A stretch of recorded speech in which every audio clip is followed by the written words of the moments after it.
Hello student.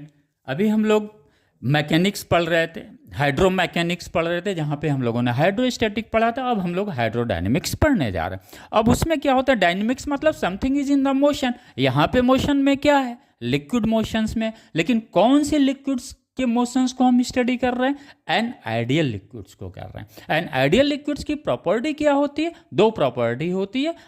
जो liquids non viscous होता है या जीरो विस्कोसिटी होती है, जीरो कंप्रेसिबिलिटी होती है, वो लिक्विड्स क्या कहलाते हैं, आइडियल लिक्विड्स कहलाते हैं। तो स्ट्रीमलाइन फ्लो का मतलब flow of an ideal liquids, right.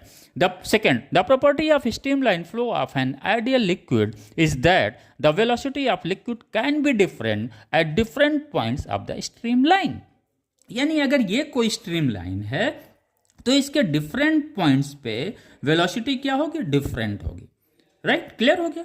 और ये जो वेलोसिटी होती है वो किसी पॉइंट्स पे, ये सपोज स्ट्रीम लाइन है, उसके पॉइंट्स पे जो टेंजेंट्स हम ड्रॉ करते हैं वो वेलोसिटी की डायरेक्शंस को शो करता है। Point number 3, at particular point of a stream line velocity remain constant. इनका कहने का मतलब ये है, यहाँ से जितने भी वाटर मॉलिक्यूल्स गुजरेंगे पॉइंट नंबर ए से, ये सभी की वेलोसिटी v1 ही रहेगी, वो कांस्टेंट रहेगी, चेंज नहीं होगी। बी पे अगर V2 है तो सभी मॉलिक्यूल्स के लिए जो इससे पास करेगा बी पॉइंट से, उस पे उसकी वेलोसिटी V2 ही रहेगी। Similarly C.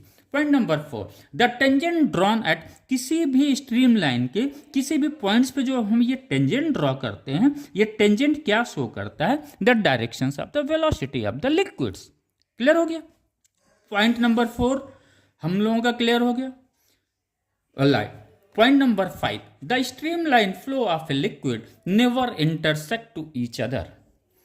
Since at every point of stream flow, directions of velocity is in unidirection. इसका मतलब कहने का ये है, अगर कोई स्ट्रीमलाइन फ्लो ये हो रहा है और दूसरा स्ट्रीमलाइन फ्लो अगर इसको इंटरसेक्ट करता है तो ये पॉसिबल नहीं है, क्योंकि इस इंटरसेक्ट पॉइंट पे अगर हम इस स्ट्रीमलाइन पे अगर एक टेंजेंट ड्रॉ करेंगे तो वेलोसिटी की एक डायरेक्शंस मिलेगी, और इसी पॉइंट्स पे अगर इस स्ट्रीमलाइन पे हम टेंजेंट ड्रॉ करेंगे तो दूसरा मिलेगा। यानी सेम पॉइंट्स पे वेलोसिटी की दो डायरेक्शंस मिल रही है, जो कि पॉसिबल नहीं है, इसलिए स्ट्रीमलाइन इंटरसेक्ट नहीं करेगा, राइट।